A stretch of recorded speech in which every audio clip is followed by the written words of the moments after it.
CM Siddaramaiah ದಾಖಲೆಯ budget ಸರ್ವರಿಗೂ ಸ್ಪರ್ಶಿಸಿದೆ. ಜನಪ್ರಿಯತೆಯ ಜೊತೆಗೆ ಆರ್ಥಿಕ ಹಲಗೆಯ ಮೇಲೆ ಎಚ್ಚರಿಕೆಯ ಹೆಜ್ಜೆಯನ್ನಿಟ್ಟಿದ್ದಾರೆ. ಅಹಿಂದಕ್ಕೆ ಭರಪೂರ ಕೊಡುಗೆ ನೀಡಿರುವಂತಹ ಸಿಎಂ ರೈತರಿಗೆ ಸಾಲದ ಭರವಸೆಯನ್ನ ಕೊಟ್ಟಿದ್ದಾರೆ. ಗ್ರಾಮೀಣ ನಗರಕ್ಕೂ ಕೃಷಿ ಉದ್ಯಮಕ್ಕೂ ಆದ್ಯತೆ ಸಿಕ್ಕಿದೆ.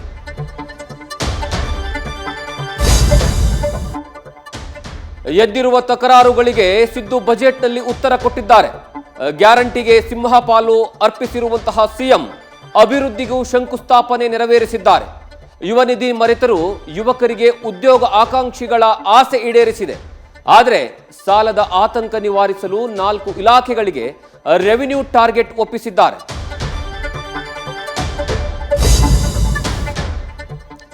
ಬಜೆಟ್ನಲ್ಲಿ ಸಿಎಂ ಕೃಷಿಕರ ಮೊಗದಲ್ಲಿ ಖುಷಿ ಕಾಣಿಸಲು ಯತ್ನವನ್ನ ಮಾಡಿದ್ದಾರೆ.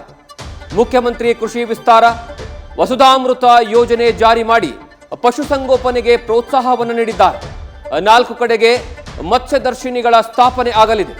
ಮೇಕೆದಾಟು, ಎತ್ತಿನಹೊಳೆ, ಕೃಷ್ಣಾ ಮೇಲ್ದಂಡೆಗೆ ಕಾಸು ಸಿಗಲಿದೆ.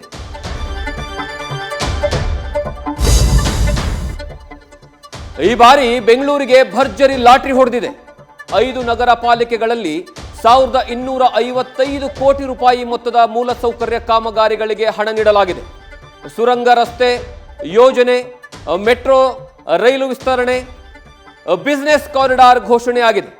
ಇತ್ತ ಬಿಜೆಪಿ ಚೊಂಬನ್ನ ಹಿಡಿದು ಪ್ರತಿಭಟನೆ ಮಾಡಿದೆ.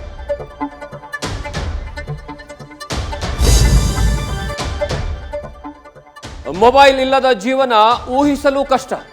ಊಟ, ನಿದ್ದೆ ಎಲ್ಲವೂ ಸಹ ಮೊಬೈಲ್, ಅಷ್ಟರ ಮಟ್ಟಿಗೆ ಅಡಿಕ್ಷನ್. ಆದರೆ ಮಕ್ಕಳ ಕಾಳಜಿಗೆ ಆದ್ಯತೆ ನೀಡಿರುವಂತಹ ಸಿಎಂ 16 ವರ್ಷದೊಳಗಿನ ಮಕ್ಕಳಿಗೆ ಸೋಷಿಯಲ್ ಮೀಡಿಯಾ ಬ್ಯಾನ್ ಮಾಡಿದ್ದಾರೆ. ಈ ಕ್ರಮವು ಪೋಷಕರಿಗೆ ದೊಡ್ಡ ಸಮಾಧಾನ ತಂದಿದೆ.